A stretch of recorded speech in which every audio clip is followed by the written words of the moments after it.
नमस्ते, मेरा नाम है प्रतीक्षा और आप देख रहे हैं इंटरनेशनल खबरों का डेली बुलेटिन दुनियादारी। आज बात पड़ोसी देश पाकिस्तान की होगी, जहां एक धार्मिक नेता की गिरफ्तारी ने हंगामा खड़ा कर दिया है। पाकिस्तान के कई बड़े शहरों में लोग सड़कों पर उतर आए हैं। वो सरकार पर एक पुराने समझौते को न मानने का आरोप लगा रहे हैं। प्रदर्शनकारी अपनी मांग मनवाए बिना वापस लौटने के लिए तैयार नहीं है। ये धार्मिक नेता कौन है, उसे गिरफ्तार क्यों किया गया है, इस नेता का सरकार के साथ क्या समझौता हुआ था और इस पूरे विवाद में फ्रांस के राष्ट्रपति इमैनुअल मैक्रों का क्या रोल है, सब विस्तार से बताते हैं। पहले एक हमले की कहानी सुनिए। अक्टूबर 2020 की बात है। फ्रांस की राजधानी पेरिस के पास एक स्कूल, यहां पढ़ने वाली 13 साल की एक लड़की ने अपने पिता से शिकायत की। उसने बताया कि उसके टीचर क्लास में पैगंबर मोहम्मद का कार्टून दिखाते हैं और जो इसका विरोध करता है उसे क्लास से निकाल देते हैं। लड़की के पिता ने इसे गंभीरता से लिया। उन्होंने पुलिस में इसकी रिपोर्ट दर्ज कराई और सोशल मीडिया पर टीचर के खिलाफ कैंपेन शुरू कर दिया। धीरे धीरे मुस्लिम संगठनों ने इसे ईश निंदा का मामला बना दिया। इस कैंपेनिंग के कुछ दिनों बाद ही उस टीचर की हत्या हो गई। एक धर्मांध लड़के ने स्कूल के बाहर ही टीचर का गला रेत दिया। टीचर का नाम था सैमुअल पैटी।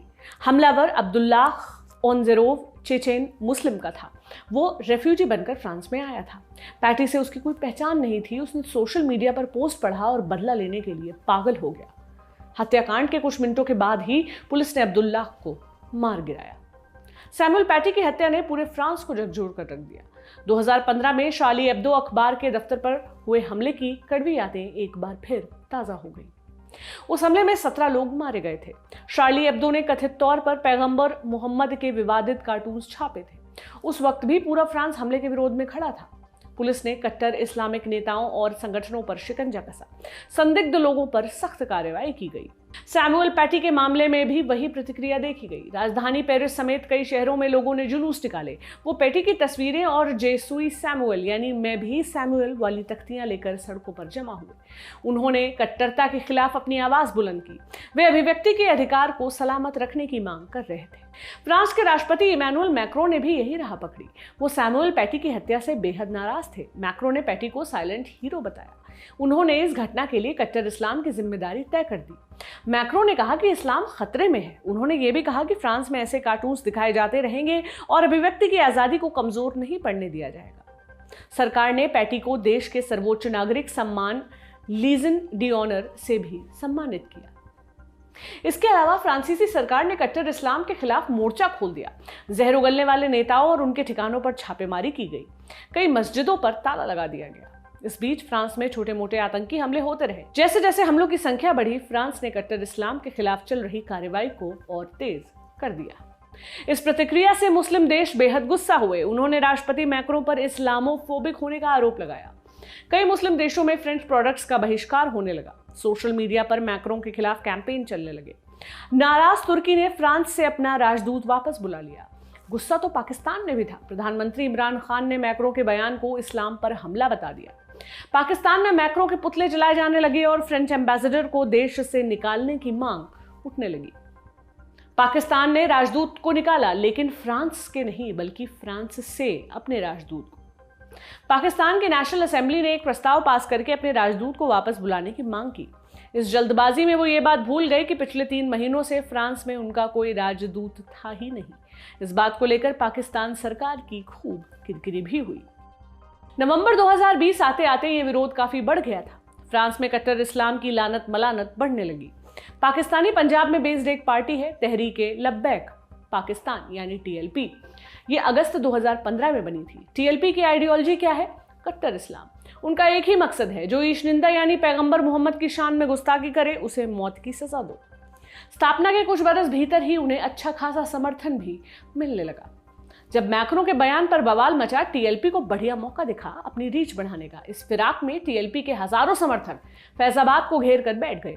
ये राजधानी इस्लामाबाद का एंट्री पॉइंट था। प्रोटेस्टर्स ने रावलपिंडी में भी धावा बोला। उन्होंने राजधानी में घुसने की भी धमकी दी। उनकी मांग थी कि फ्रांस के राजदूत को देश से निकाल दिया जाए। इमरान खान सरकार के लिए स्थिति से निपटना बड़ी चुनौती बन गया। अगर प्रदर्शनकारी राजधानी में घुस जाते तो वे विदेशी दूतावासों पर हमला कर सकते थे। इसे रोकने में बड़ा खून खराबा होता। दूसरी स्थिति यह थी कि सरकार फौरन TLP की मांग मान ले। इसका खतरा यह था कि इस फैसले से इंटरनेशनल कम्युनिटी नाराज हो जाती। स्थिति दोधारी तलवार पर चलने जैसी बन गई थी। इससे बचने के लिए इमरान खान ने एक हाई प्रोफाइल कमेटी बनाई।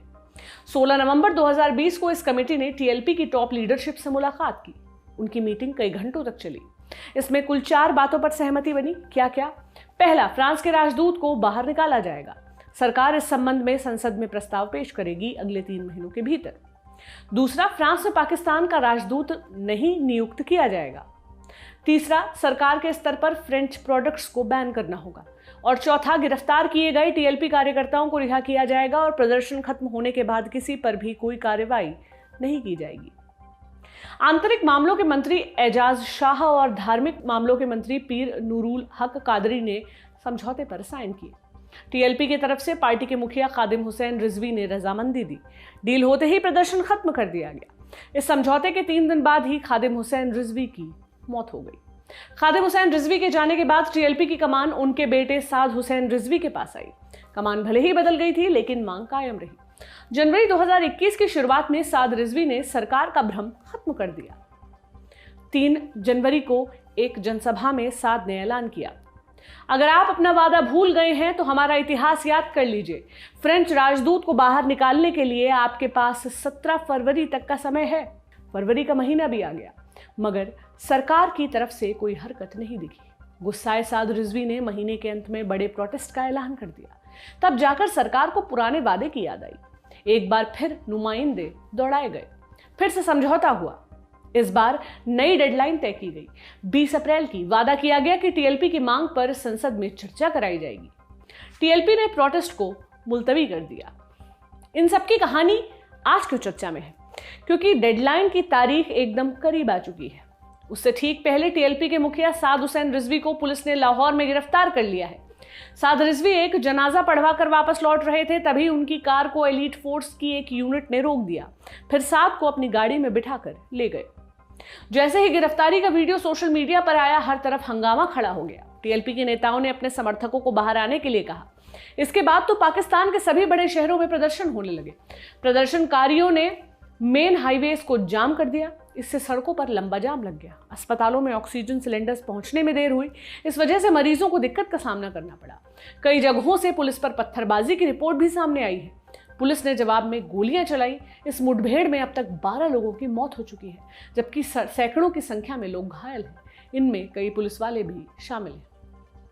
साद हुसैन रिजवी को क्यों गिरफ्तार किया गया? पुलिस ने अभी तक इस गिरफ्तारी की वजह नहीं बताई है। हालांकि इसका कारण 11 अप्रैल की सुबह दिए गए उनके वीडियो संदेश को बताया जा रहा है। इस वीडियो में साद ने अपने समर्थकों से तैयार रहने के लिए कहा था। उनका इशारा 20 अप्रैल के दिन इस्लामाबाद में प्रस्तावित प्रदर्शन की तरफ था। कहा जा रहा है कि सरकार ने संभावित खतरे से बचने के लिए साद को अरेस्ट किया। हालांकि उनका यह दांव उल्टा पड़ता दिख रहा है। साद रिजवी हैं कौन और उनको इतना सपोर्ट क्यों मिल रहा है? वो वर्तमान में तहरीक लब्बैक पाकिस्तान के मुखिया हैं। उनकी उम्र 26 साल है। पार्टी के फाउंडर खादिम हुसैन रिजवी उनके पिता हैं। जब खादिम की मौत हुई तब उनके उत्तराधिकारी के चुनाव को लेकर भारी बवाल मचा था। टीएलपी के फाउंडिंग मेंबर्स में से एक पीर अफजल कादरी ने साद को मानसिक तौर पर अस्थिर बता दिया था। कादरी ने यहां तक कहा कि साद पार्टी को संभालने में अक्षम है। इन आरोपों को साद ने समय के साथ गलत साबित कर दिया। अपने पिता की विरासत को उन्होंने बखूबी बढ़ाया है। टीएलपी की बुनियाद कट्टर इस्लाम पर रखी गई है और साद उसके झंडा बरदार बनकर उभरे हैं। साद युवाओं के बीच खासे पॉपुलर हैं और सोशल मीडिया साइट्स की अहमियत अच्छे से समझते हैं। गिरफ्तारी के बाद मिल रहे सपोर्ट ने उनकी पहचान को और मजबूत किया है। अब आगे क्या होगा? फिलहाल टीएलपी पीछे हटने के मूड में नहीं है। गिरफ्तारी के 2 दिन बाद भी प्रोटेस्टर्स सड़कों पर डटे हुए हैं। टीएलपी की 2 मुख्य मांगे, पहली साद रिजवी को रिहा करो और दूसरी मांग है फ्रेंच राजदूत को डिपोर्ट करने की। पार्टी ने साफ कर दिया है कि उनकी दोनों डिमांड्स पूरी होने तक उनका प्रोटेस्ट चलता रहेगा। इमरान खान सरकार के खिलाफ वही पुरानी चुनौती फिर से खड़ी हो गई है। उनसे न उगलते बन रहा है और न निगलते। हालिया समय में इंटरनेशनल पॉलिटिक्स में पाकिस्तान की स्थिति काफी कमजोर हुई है। वेस्ट से उसके रिश्ते कमजोर हुए हैं। अगर फ्रेंच राजदूत को बाहर निकालने पर सरकार राजी हो जाती है तो उसे बाहर जवाब देना मुश्किल हो जाएगा, और अगर सरकार मांगे मान लेती है तो उन्हें ये कमजोर साबित कर देगा। अगर सरकार नहीं मानती है तो उन्हें और बड़े प्रोटेस्ट के लिए तैयार रहना होगा। ये इमरान सरकार के लिए ज्यादा मुश्किल होने वाला है। एक उदाहरण से समझिए। अक्टूबर 2018 में पाकिस्तान के सुप्रीम कोर्ट ने आसिया बेबी को रिहा कर दिया था।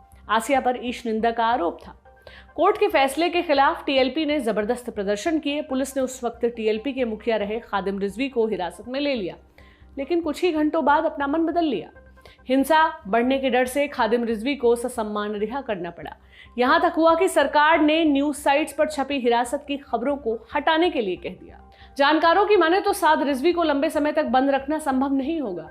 उन्हें उससे ज्यादा मुश्किल फ्रेंच राजदूत को बाहर निकालने में आएगी। इमरान खान एक मुसीबत से निकलते हैं तो दूसरी उनके सिरहाने खड़ी हो जाती है। इस बार के संकट से वो कैसे बाहर निकलते हैं, ये देखना बड़ा ही दिलचस्प होने वाला है। इस खबर से जुड़ी अपडेट्स लल्लन टॉप आप तक पहुंचाता रहेगा। ये था हमारा बड़ी खबर सेगमेंट। अब बढ़ते हैं सुर्खियों की तरफ। पहली सुर्खी अमेरिका से है। फेडरल